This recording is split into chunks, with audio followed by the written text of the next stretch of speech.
Ce diaporama se compose de 5 parties. On va d'abord aborder la fréquentation du dispositif, puis les profils du public accueilli, les pratiques pédagogiques, les effets du dispositif à la sortie et enfin un bilan général. Donc, en ce qui concerne la fréquentation du dispositif, sur les 3 ans, on a à peu près 12 471 personnes qui ont participé au programme ACC, donc si on en croit Rosas, pour 894 000 heures 140 consommées. Voilà. En 2012-2013, on arrive à 5 674, donc plus de 5 000 apprenants orientés, à 70% par Pôle emploi, 4 863 qui ont participé à la formation, soit 86% des personnes orientées, et puis 55% des participants ont achevé leur parcours. Donc on voit quand même que c'est un dispositif pour lequel le public reste volatile quand même, relativement. Et puis, 51% des participants sont girondins, ce qui correspond en gros à la population et à l'attribution des heures par an. Donc, je vais reprendre ça en détail pour chaque critère. Alors, le nombre d'apprenants, vous voyez les 3 parties du graphique. D'abord les orientés, puis ceux qui ont participé et ceux qui ont achevé sur les 3 années. 2010, 2011, 2012. Donc sur les orientés, il y a très peu d'évolution. On passe de 5 385 à 5 674. Par contre, sur ceux qui ont participé, il y a une réelle évolution. On voit bien que là, le public cible a été mieux trouvé par les prescripteurs, sans doute. Et également sur le nombre d'apprenants achevés, on a presque doublé ceux qui achèvent les parcours. Sur la répartition du public par département. Alors, on voit 2 petits camemberts, ceux qui ont été orientés et ceux qui ont achevé. Donc, ceux qui ont orienté, en gros, les pourcentages de répartition des heures et des parcours reprennent l'attribution des lots, en gros. Également, c'est le cas pour ceux qui ont participé. Et c'est sur ces chiffres-là que j'ai travaillé après pour tous les pourcentages. Donc on voit qu'en vert, c'est la Dordogne, par exemple. 719 apprenants ont participé en 2012-2013, ce qui correspond à 13% des participants du marché. 3141 en Gironde, rouge. Dans les Landes, 251, 4% du marché. C'est important de le voir parce que vous allez voir que les Landes, il y a des phénomènes un peu atypiques sur plusieurs critères, mais il faut voir que ça correspond à 251 personnes, donc ce n'est pas non plus des foules. On a le Lot-et-Garonne, 785 participants, 14% du marché, et 778 en Pyrénées-Atlantiques. Voilà, donc le Lot-et-Garonne est devant les Pyrénées-Atlantiques en termes de participation. Alors pour les personnes qui ont achevé, les pourcentages sont légèrement différents. En tout cas pour la Dordogne, on achève davantage le parcours en Dordogne qu'en Gironde par exemple. 19%. Donc voilà, le public est plus captif en Dordogne. Le taux de participation et d'achèvement des parcours. Alors, le taux de participation, c'est le nombre d'apprenants qui participent par rapport au nombre de personnes orientées. On voit qu'en 2010, de 2010 à 2012, il a largement augmenté ce taux. C'est ce qu'on voyait sur la première diapositive. Il est passé de 60% la première année à 86% la dernière année. Donc vraiment, le public est mieux ciblé au départ. Sur le taux d'achèvement, c'est pareil, il a quand même augmenté relativement de 6 points, mais il reste moyen. Les prescripteurs, alors Pôle emploi, Mission locale, Cap emploi et les organismes de formation de 2010 à 2012. Donc vous voyez Pôle emploi, c'est le premier prescripteur et il a augmenté, sa proportion a augmenté au fur et à mesure du marché. Donc maintenant, ça atteint 70% des prescriptions. Ça sera corroboré plus tard avec évidemment l'âge des participants qui sont plutôt adultes. La mission locale représente ensuite 14%. Les 2 dernières années du marché, c'était la même proportion. Et Cap Emploi, 13%. Les organismes de formation qui, la première année, pouvaient prescrire, comme elles n'ont plus que 10% de quotas sur les prescriptions, représentent maintenant 3% des prescriptions. Alors, par département, ces prescripteurs, on voit que c'est toujours Pôle emploi en bleu qui domine, beaucoup plus en Pyrénées-Atlantiques, 79%. Ensuite, c'est variable, c'est soit la mission locale, soit Cap Emploi. Donc, dans les Landes, la mission locale a une influence très très forte, puisque 24% du public est envoyé par la mission locale. Ça m'avait été confirmé par la coordinatrice de Dax, notamment. Et je pense également que dans les zones rurales, les missions locales sont plus présentes que Pôle emploi. Et on peut expliquer cet effet par ça. Ailleurs, la mission locale elle se situe autour de 15%, 14%, un peu moins dans les Pyrénées-Atlantiques, 10%. Par contre, Cap Emploi, c'est variable, puisqu'en Gironde, il prescrit énormément quand même, 18%, hein, alors que dans les Landes, très très peu, 4%, ainsi qu'en Dordogne, 5%. Donc là, on explique ça par le partenariat qui n'est pas le même, ou alors Cap Emploi qui préfère le PRF, donc je ne sais pas. Voilà. Alors, l'efficacité de la prescription par prescripteur, c'est-à-dire le taux de participation, c'est-à-dire les gens qui donnent suite après prescription. Pour Pôle emploi, on voit qu'elle s'est énormément améliorée, cette efficacité, puisqu'on passe maintenant à 84% des personnes qui sont orientées, qui donnent suite. Donc Pôle emploi s'est vraiment emparé et a compris un peu cette mesure. C'est beaucoup plus marqué pour Cap Emploi, puisque Cap Emploi envoie, enfin, les personnes que Cap Emploi envoie donnent suite à 98%, donc pratiquement tous. Également, ceux qui achèvent, c'est la plus grande proportion pour Cap Emploi, 63% en 2012, alors que pour Pôle emploi, on est à 54%. Quant à la mission locale, c'est le prescripteur qui a la moins bonne efficacité, mais voilà, le public jeune étant plus difficile à orienter, on a quand même 74% des jeunes qui donnent suite en 2012 et 51% qui achèvent. Donc on est quand même dans les moyennes. Voilà, c'est pas des chiffres très étonnants, mais il n'empêche que l'efficacité a bien augmenté quand même. Alors, on va passer au profil du public accueilli sur le dispositif.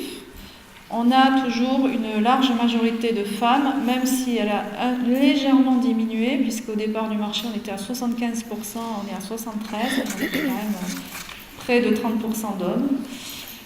Ce sont surtout des adultes, avec les plus de 40 ans qui sont majoritaires dans beaucoup de lots. 73% d'employés, 54% de demandeurs d'emploi de moins de 1 an et 6% de salariés sur ce dispositif. 45% du public souhaite accéder à une formation qualifiante, devant 42% à un emploi. Alors ça a varié, puisque au départ c'était un dispositif où on orientait les gens pour un emploi direct, en majorité. Et là, depuis la dernière année, c'est les formations qualifiantes qui sont passées devant comme premier objectif. Alors on peut expliquer ça peut-être par le contexte économique, je ne sais pas, mais en tout cas c'est le cas. Un tiers du public est sans qualification et la moitié est de niveau 5. 23% de travailleurs handicapés, ça aussi ça a un petit peu augmenté, et 23% de bénéficiaires des minima sociaux.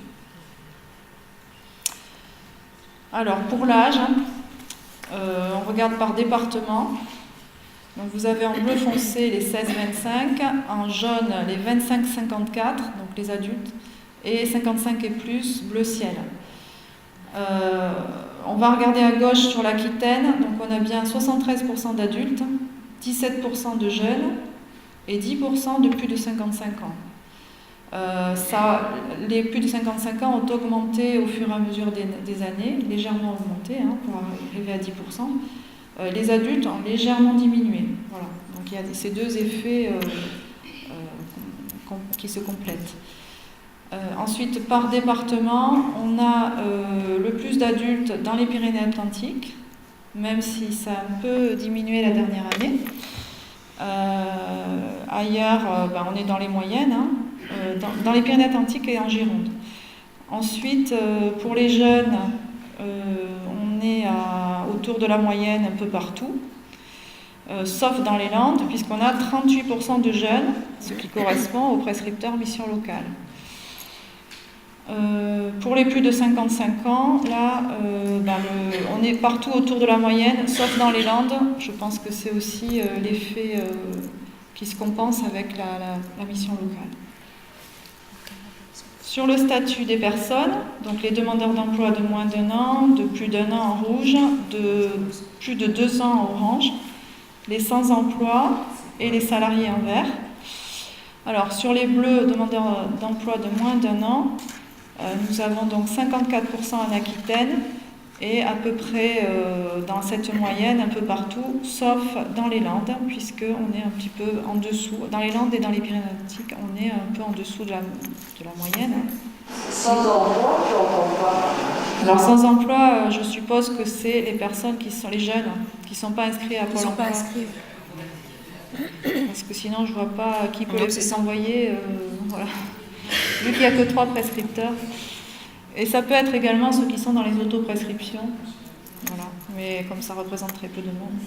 Alors donc les demandeurs d'emploi de moins d'1 an sont majoritaires partout, je disais, sauf dans les Landes et les Pyrénées-Atlantiques. Ensuite, enfin un peu plus faibles, pardon. On trouve ensuite les demandeurs d'emploi de plus d'1 an, les demandeurs d'emploi de plus de 2 ans. Et quand même, on voit la part des salariés dans les Landes qui est assez importante, qui atteint presque 20%. Donc là, je ne l'ai pas trop expliqué, ce phénomène, mais voilà. Il y a des personnes en contrat temporaire, énormément de gens qui sont en CDI, mais à 10 heures, 12 heures, qui sont quand même inscrits pour emploi. Donc eux, ils sont pointés sur Rosas en tant que salariés, et non pas en tant que demandeurs d'emploi. D'accord. Il y a les CDD saisonniers aussi, voilà. Qui s'annualisent. Oui, d'ailleurs, en Dordogne, on retrouve un peu, quand même, les salariés atteignent 10%. C'est un peu la même chose, puisque là-bas aussi, il y a pas mal de travail saisonnier. Mais ce n'est pas le cas dans le Lot-et-Garonne, par exemple. On a très peu de salariés. Sur les niveaux, alors en bleu, les 6, 5 bis, en rouge, les 5, et en vert, les 4 et plus. Donc les 6, 5 bis représentent un tiers en moyenne, mais ils sont plus nombreux dans les Landes puisqu'on atteint un chiffre de 46%, ça dépasse même les autres niveaux. Alors là, on explique ça également par la présence de ERELF qui prend une bonne partie des heures sur les deux lots et qui brasse un public très en difficulté. Également peut-être les jeunes qui sont de niveau infra 5, voilà. Sinon, donc ces moyennes, pareil en Dordogne, on a quand même 39% de public 6 et 5 bis. C'est pareil, c'est largement plus important que la moyenne. Ensuite, les 5 arrivent en deuxième position, autour de 48-50%. Donc ça, c'est un peu partout pareil. Puis, donc les niveaux 4 et plus, où on est autour de 19%, 20%. À noter qu'en Lot-et-Garonne, les niveaux 4 et plus sont plus nombreux, 22%. Comme ils font d'ailleurs. Voilà.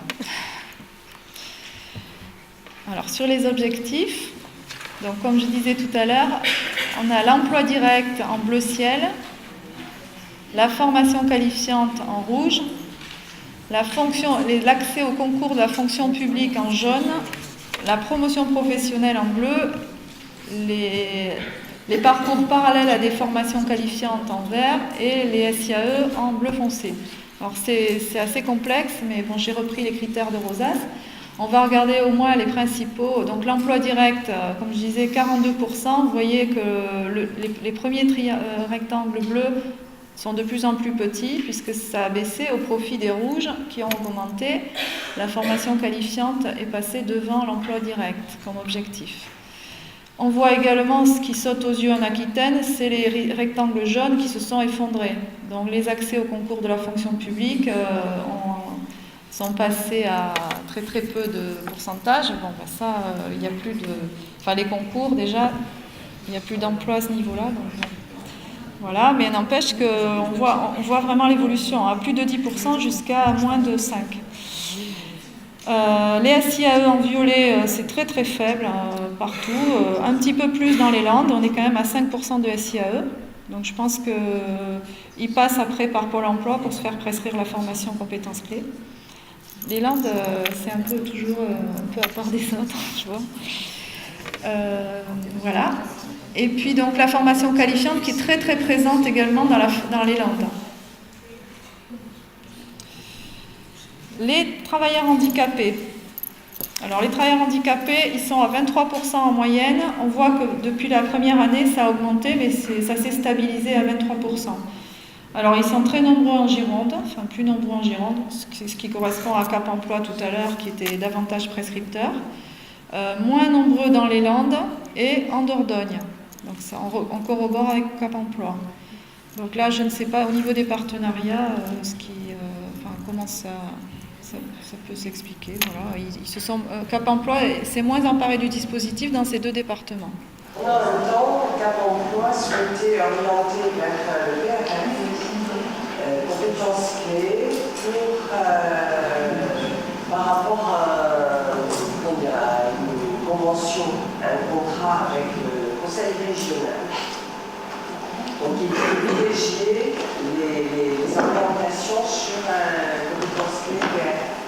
Je suis un peu étonnée par rapport à la Gironde, concernant une formation, puisque au contraire, la priorité à donner aux jeunes, on a de plus en plus de difficultés à faire accéder le public au PRF dans le cadre des compétences clés. Même si parfois ça se justifie. Donc, il n'y a pas de convention particulière avec la région. En tout cas, nous, on avait reçu l'ordre d'orienter tous les TH vers des concours pour le PRF, et on trouvait ça pas forcément très malin. Et c'est ce que nous avait été répondu. Je mélange de la région. Excusez-moi, est-ce que vous pourriez vous présenter toutes les deux pour que tout le monde sache qui vous êtes? Merci.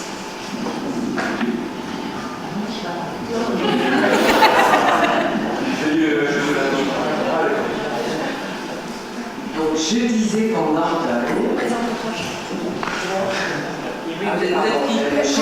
Chantal Marie Plagori, donc on est en formation continue en Dordogne, je représente donc les Greta et les structures tenues par les Greta qui interviennent dans les compétences.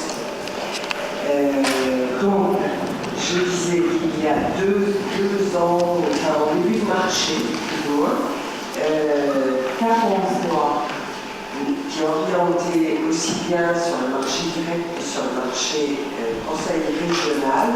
Ensuite, n'orienté que vers le marché, enfin vers le PRF compétences clés. Quand on leur avait demandé la raison, elles insistaient, pour qu'on les prenne sur le PRF. Nous, on peut ça un peu pas forcément très judicieux dans la mesure où les travailleurs handicapés ont déjà en général une AH. Pas mal. Et bref, et donc la conseillère nous avait répondu non, mais il faut, on a un contrat, une convention avec le conseil régional, donc il faut orienter maintenant, vérité en deçà de la, je ne sais pas quel est le fleuve qui sépare la Gironde de la Dordogne. Enfin, le conseil régional, c'est le même. Je suis même c'est le même. mon information Cap Emploi média entreprise.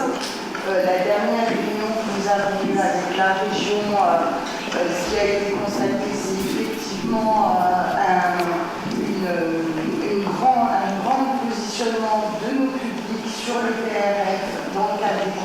clés et des POAC. Et ce qui nous a été dit et redit, c'est qu'il fallait privilégier des intégrations sur les formations qualifiantes et que tout ce qui était compétences clés ou POAC était priorité aux jeunes. Si vous me permettez, d'une part, je vais rectifier, c'est que tous les travailleurs handicapés n'ont pas la hache, parce que c'est deux choses différentes, puisqu'on a la hache où on est reconnu travailleur handicapé, c'est-à-dire accessible au marché du travail, donc simplement un petit rappel. Sur ce que vous venez de dire, effectivement, il n'y a pas de consigne, on ne peut pas parler de consigne, parce qu'on pourrait parler de discrimination si on parlait de consigne. Donc c'est vrai qu'aujourd'hui, notamment les POAC, le Conseil régional souhaite les orienter plutôt sur un public jeune. Les compétences clés, elles sont ouvertes au public jeune et au public adulte. Donc il n'y a pas de consigne d'orienter plutôt. Écoutez madame, je suis désolé, je suis en charge de plusieurs politiques à la Directe, Aquitaine, notamment celle des jeunes et notamment celle des personnes handicapées. Alors bon, voilà, donc Mme Constant peut en témoigner, on se voit souvent avec les Cap Emploi. Il n'y a pas de consigne, ni de l'État ni du Conseil régional pour dire les TH on les enverrait ici et les autres on les enverrait là. Alors après, la différence essentielle effectivement, c'est que d'un côté il y a de la rémunération et d'autre il n'y a pas de rémunération. Donc ça peut effectivement jouer sur les prescriptions, c'est-à-dire qu'un Cap Emploi, au regard du public qui va orienter, peut se dire tiens, cette personne-là aurait bénéfice à avoir une rémunération et puis telle autre pour d'autres raisons puis c'est aussi les parcours, enfin je veux dire on n'a pas les mêmes parcours côté compétences État que côté compétences région. Donc moi à ma connaissance il n'y a pas de consigne particulière, les deux dispositifs sont bien ouverts aux travailleurs handicapés. Et dernier point, et vous le savez, la rémunération des travailleurs handicapés en formation est supérieure à ce qu'elle peut être pour des personnes valides. Donc ça, c'est un problème pour le Conseil régional, qui ne cesse d'ailleurs de le rappeler, à savoir qu'aujourd'hui, on est dans le débat, dans la tripartite de pilotage, c'est-à-dire le Conseil régional, l'État et la GFIP, puisque ce dispositif est copiloté. On est aujourd'hui à un peu plus de 13%, on arrive à 13% de personnes handicapées dans le PRF, ce qui est la représentation normale de la part, enfin c'est la part normale de demandeurs travailleurs handicapés dans le chômage. Donc on est à peu près à ce niveau-là. Donc le dispositif de droit commun est bien complètement ouvert. Et le Conseil régional s'effraie un peu, parce que plus il y a de travailleurs handicapés dans les dispositifs, évidemment, plus sa partie rémunération en subit les conséquences. Donc c'est un vrai débat que la GFIP est en train de retravailler, puisque dans le cadre d'une convention Conseil régional à GFIP, la GFIP participe à la prise en charge des frais pédagogiques et de la rémunération pour tous les stagiaires qui rentrent dans les actions tous les stagiaires travailleurs handicapés qui rentrent dans les actions du PRF. Donc vous voyez, c'est un débat au niveau régional là, qui nous occupe assez régulièrement. Voilà. Donc je ne pense pas qu'il y ait de consignes dans un sens et dans un autre, c'est plutôt au regard des publics que les prescriptions se font. Et peut-être qu'en Dordogne, il y avait une situation particulière qui a fait que vous décrivez à ce niveau-là. Mais attention à ce que vous dites sur la hache et la RQTH. Ceci dit, quand vous dites qu'il n'y a pas d'orientation particulière, en tout cas l'action au Conseil régional compétences clés, dans le marché, il est noté précisément que priorité est donnée aux jeunes. Ça, c'est noté noir sur blanc. Oui, mais... Ah non, exclusivité, mais priorité, c'est-à-dire que l'orientation est... Oui. Un financeur, c'est pareil. L'État aussi, elle fait des priorités. Donc, un financeur finance et dit, moi, il me semble qu'aujourd'hui, le public pour lequel il me semble que je dois faire l'effort, c'est plutôt celui des jeunes. On est d'accord là-dessus. Une priorité, c'est pas une exclusion. On est bien d'accord, c'est-à-dire que aujourd'hui, les deux lois récentes, que ce soit celle de 2005 ou celle de 2011 en faveur des personnes handicapées, répètent à l'envi et le disent clairement, enfin c'est vraiment au frontispice des lois, à savoir les personnes handicapées, c'est le droit commun, c'est-à-dire qu'en aucun cas, on ne peut avoir d'exclusion des personnes handicapées, soit au motif de quotas, soit ou à d'autres motifs. Donc, même s'il y a une priorité, en aucun cas, et là, si ça arrivait, il faudrait nous le faire savoir, on ne peut dire, moi je ne prends que des jeunes. Mais c'est vrai que sur les POAC notamment, ça a été très clairement rappelé, ils ont une priorité forte par rapport à ces orientations, enfin ces actions d'orientation par rapport aux jeunes. C'est pas pour ça que les TH n'y accèdent pas, mais ils y accèdent de façon très minoritaire, ce qui pose aussi un problème du coup pour les Cap Emploi, puisque c'est quand même des actions qui étaient assez intéressantes finalement à ce niveau-là. Mais vous savez comme moi, que ce soit l'État ou le Conseil régional, il y a des restrictions financières, et quand on dit restrictions financières, ben on fait des choix. Mais vous en faites aussi, et vous en faites dans votre vie quotidienne tout le temps. Est-ce que j'achète 2 voitures ou un frigo, une machine à laver? Enfin, bon, voilà. Donc forcément, à un moment donné, il y a des priorités à donner, parce que les budgets ne sont pas extensibles et ne peuvent pas couvrir toute la demande. Ça, c'est clair.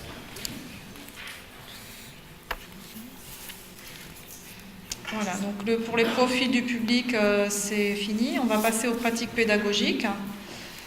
Alors, le parcours moyen atteint maintenant 113 heures. Il a bien augmenté depuis le début du marché, puisqu'on a plus 20 heures.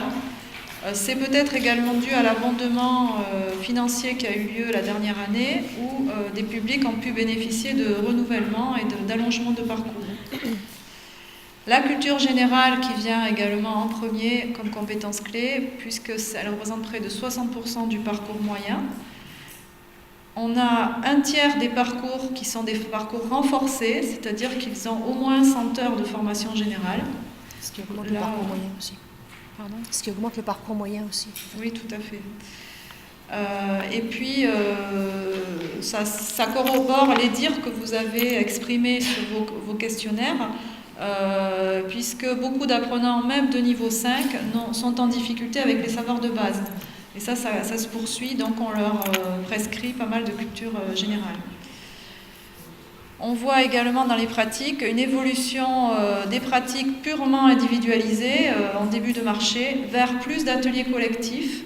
Alors, beaucoup d'organismes mettent en place des ateliers collectifs pour s'adapter au public en difficulté. Donc, on a noté ateliers apprendre à apprendre, beaucoup, ateliers expression orale, des ateliers culture sociale et citoyenne où on mélange parfois les deux publics de l'État et de la région, ateliers culture, ateliers, enfin il y a pas mal d'ateliers et aussi ateliers en lien avec le projet professionnel pour travailler par rapport à des projets.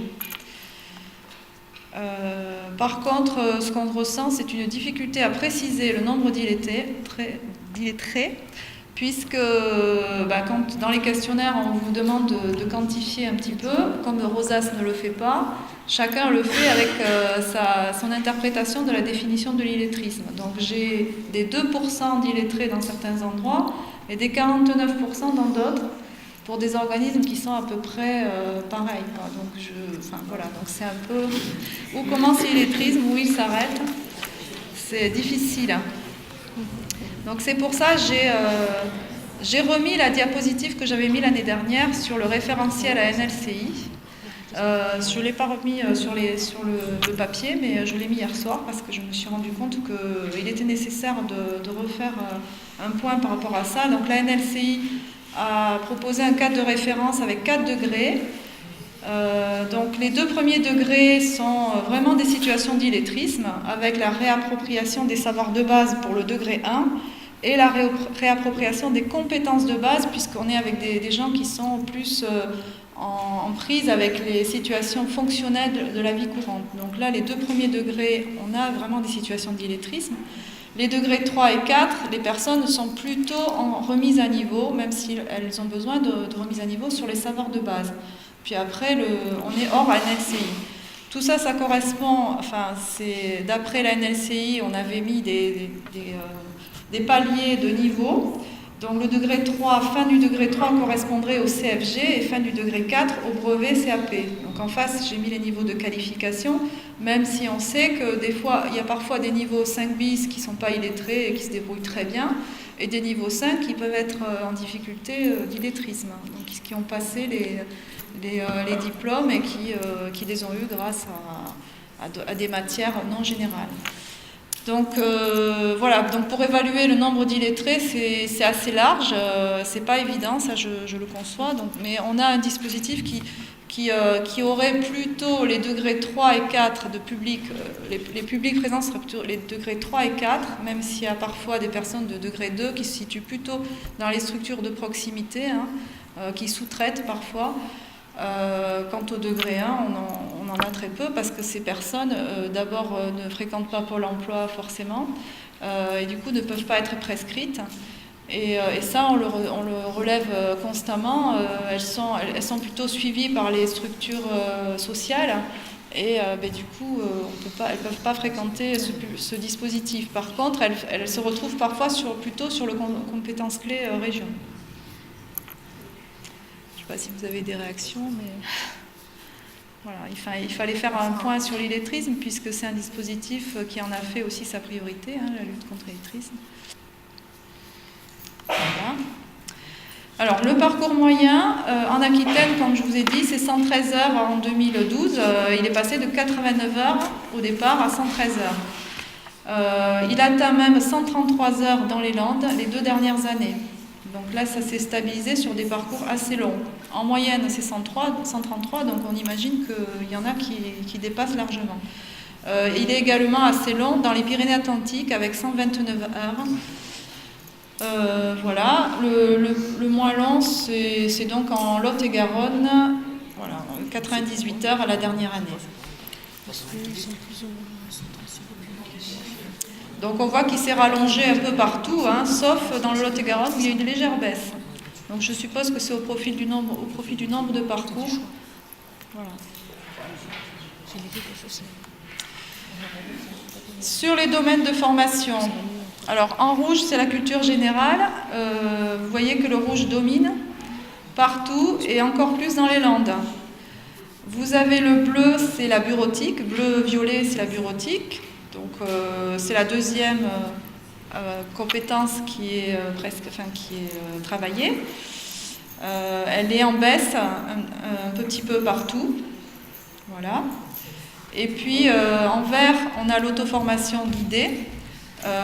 Qui se pratique quand même pas mal dans les Landes et dans les Pyrénées-Atlantiques.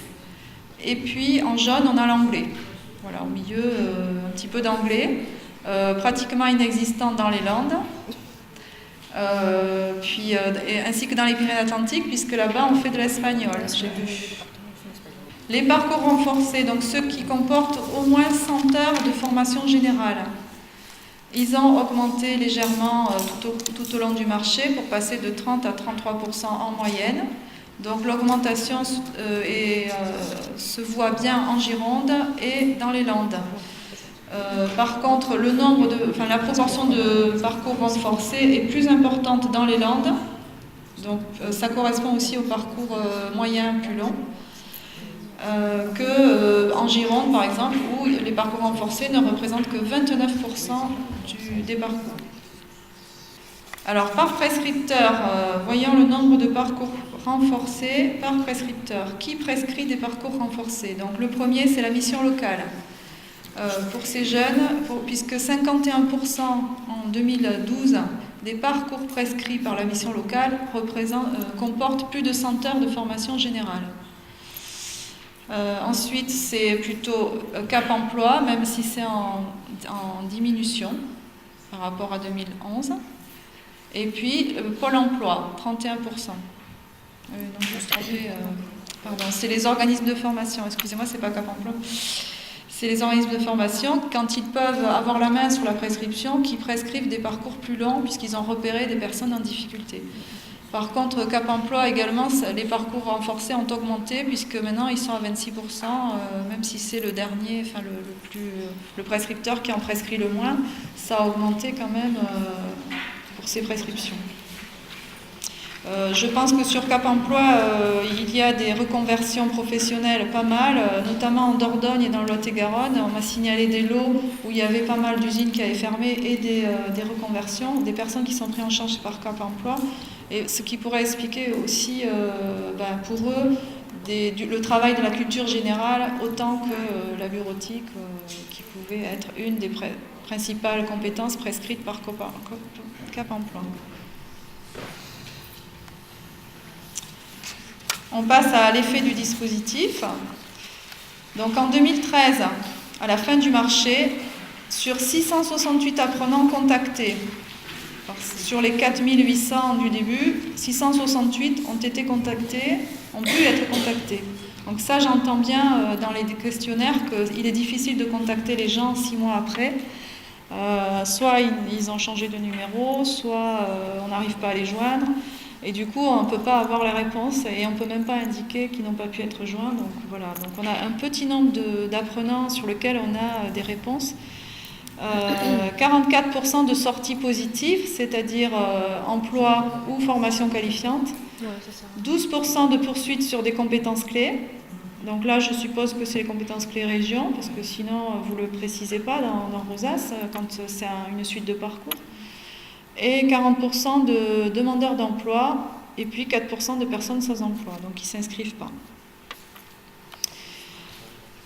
Alors, on va regarder les sorties positives. Donc, l'emploi en rouge foncé et la formation qualifiante en rose. Donc, pour les personnes, au bout de 6 mois après la formation, on voit que l'emploi, les personnes en emploi représentent 35% en Dordogne, 46% dans les Landes, donc un pourcentage important d'accès à l'emploi dans les Landes. Donc on suppose que c'est les emplois saisonniers, on ne sait pas si c'est des emplois très stables. 41% quand même en Lot-et-Garonne et 32% dans les Pyrénées-Atlantiques. On voit là que vraiment l'accès à l'emploi a largement diminué dans les Pyrénées-Atlantiques ainsi que dans les Landes parce que par rapport aux années précédentes, 54% en 2011 dans les Pyrénées-Atlantiques alors qu'on est à 32% uniquement en 2012. Est-ce que c'est l'effet de la crise? C'est possible. Les formations qualifiantes, donc au fur et à mesure des années, elles ont augmenté, sauf en Dordogne. Je vois qu'en Dordogne, la dernière année, on a moins de formations qualifiantes. Et je vous laisse voir. Évidemment, c'est les crédits du ministère du Travail et de l'Emploi, donc c'est normal qu'on trouve ce genre d'indicateurs. Je crois qu'il faut le relativiser. Bon, d'une part, parce que tout à l'heure, les Landes expliquaient qu'il y avait pas mal de gens qui étaient déjà en situation d'emploi, soit parce qu'ils étaient à temps très partiel, soit parce qu'ils étaient en saisonnier. Donc sur une enquête comme celle-là, la personne qui est en temps partiel, elle va répondre « je suis en emploi ». Voilà, donc on a un effet redondant, voilà, donc on va retrouver cet indicateur-là. Je crois que, bon, voilà, ça a son intérêt de dire ça. C'est un élément important dans ce que je disais tout à l'heure dans le cadre de la décentralisation et des échanges qu'on pourra avoir avec le conseil régional. Voilà, c'est le type d'indicateur sur lequel il faut être vigilant parce qu'il peut dire tout et son contraire. Et je crois que le fondement des actions de remise à niveau, l'effet, il n'est pas direct. Là, on est sur une enquête à 6 mois. Il n'est pas direct. On peut pas, c'est pas comme une formation qualifiante. On a son CAP et puis on trouve de l'emploi ou pas dans les 6 mois. Donc, bien sûr, une petite partie de voilà, personnes. c'est une petite partie de personnes. Donc voilà, il est à prendre avec beaucoup de prudence sur l'analyse qu'on peut en faire. Okay. Sur les poursuites en formation compétences clés, là également on voit qu'il y a une progression relative. En Dordogne, on a 8% des personnes qui continuent sur les compétences clés région. Ce phénomène est très fort dans les Landes, 18%. En Gironde également, 15%. Et autour de 10% dans les Pyrénées-Atlantiques. Par contre, dans le Lot-et-Garonne, c'est plus faible par rapport à l'année précédente. On voit que la tendance actuelle, c'est plutôt d'autres sorties que les compétences clés région, que la poursuite. Il faudrait étudier ça plus près. Donc l'évolution du nombre de demandeurs d'emploi après la formation. Donc ça, en fait, vous avez en bleu les demandeurs d'emploi au début du dispositif, à l'entrée. À l'entrée du dispositif, on a 94% de gens qui sont demandeurs d'emploi. À la sortie, 44% en 2012. Donc c'est divisé par 2, c'est pareil. Le chiffre à peu près. Et on voit que donc, ce chiffre de demandeurs d'emploi a légèrement augmenté à la sortie au fur et à mesure des années. Mais bon, très légèrement. Donc voilà, à la sortie du dispositif, on produit 44% de demandeurs d'emploi. Bon, là, c'est pareil, c'est à moduler aussi, sachant que le nombre de demandeurs d'emploi à l'entrée porte sur l'ensemble des personnes rentrant dans le dispositif, alors que le nombre des personnes à la sortie, ce n'est que les personnes de l'enquête. Donc, de toute façon, voilà. Il y a un effet mécanique qui amplifie un petit peu les choses, quand même. Donc là aussi, à prendre avec toutes les précautions qui s'imposent. Ouais. Alors, pour terminer le bilan donc, de ce dispositif, c'est un véritable tremplin quand même pour l'insertion professionnelle, puisqu'on a 44% de sorties positives, mais aussi c'est exprimé par vous dans vos questionnaires en disant que les personnes, même si elles ne retrouvent pas un emploi, elles reprennent vraiment bien confiance en elles et elles retrouvent de l'employabilité. Alors, deuxième critère, le dispositif est toujours décrit par sa souplesse, sa réactivité, donc la proximité aussi, puisqu'il y a des antennes un peu partout et délocalisées, et puis la réponse individualisée, donc assez positif. Rosas est maintenant opérationnel. Il est décrit toujours facile, assez facile d'utilisation, même si on a pas mal de suggestions d'amélioration à faire qu'on a fait remonter. Merci pour les avoir réénoncées. Donc on les fera remonter. Les partenariats sont en place, mais toujours à travailler, puisqu'à Pôle emploi, il y a toujours du turnover, donc il faut régulièrement aller réexpliquer cette existence de ce dispositif et de Rosas, de l'accès à Rosas. Donc la part du public peu ou pas qualifié est donc en progression, on a vu. J'ai noté place des structures de proximité, puisqu'elles font monter les pourcentages. Dans les Landes, par exemple, les RELF, on a le centre social à Mouraix également, qui contribue beaucoup à ce qu'il y ait ces publics dans le dispositif. L'évolution pédagogique réelle vers une approche pédagogique par les compétences, c'est-à-dire plus en lien avec les aspects professionnels et opérationnels de l'emploi, plus de situations collectives pour les publics en difficulté également. Alors maintenant, quelques demandes des acteurs que j'ai relevées dans vos questionnaires. Donc, de maintenir le programme qui rend un réel service au public en complémentarité de celui du PRF. On sait bien que c'est un dispositif souple qui permet pour des personnes de se tester avant d'aller sur un parcours plus intensif sur la région, qui s'adapte bien pour les travailleurs handicapés aussi qui sont en reconversion. Qui est assez intéressant, qui est réactif, comme on le disait. D'ouvrir ce dispositif au public FLE et au niveau 4, on le dit chaque année. Alors, il y a une grosse demande des personnes portugaises et espagnoles depuis 1-2 ans qui viennent du sud, et donc notamment ça se ressent sur le sud de l'Aquitaine, beaucoup de demandes et on ne peut pas les prendre ni sur ce dispositif ni sur celui de la région. Voilà, donc on fait remonter les choses. D'ouvrir la prescription aux structures sociales et aux plateformes de positionnement, puisque c'est un dispositif qui s'adapte bien pour les publics fragiles, pour en tout cas se tester, et ce n'est pas possible, toujours pas. D'augmenter le volume d'heures, même si ça a été fait en 2012, donc continuer le tarif horaire, voilà. D'améliorer Rosas, donc ça on a fait remonter les suggestions, et puis de poursuivre et renforcer les échanges sur l'ingénierie et les pratiques pédagogiques dans le cadre de l'animation régionale. Donc à ce propos, on a monté 2 groupes d'échanges entre prescripteurs et organismes en Dordogne et à Mont-de-Marsan, qui sont très intéressants, où on retravaille la formulation sur les fiches de prescription en termes de compétences clés et on échange. Que ce soit sur le dispositif État ou région, nous avons les prescripteurs, les organismes et puis le financeur, le représentant de la région qui est dans le groupe et qui peut participer aux échanges. Et également, on a monté 2 groupes avec les formateurs sur le travail sur des supports contextualisés d'apprentissage et de positionnement, ainsi que des grilles. Donc ça, on le fait en Gironde. Et on n'a pas eu beaucoup de monde présent. Par contre, en Sud-Aquitaine, le partenariat est très fort à Pau, Bayonne et le sud des Landes, on se retrouve, c'est un groupe qui fonctionne très bien. Il y a des gens qui en sont habitués à travailler ensemble.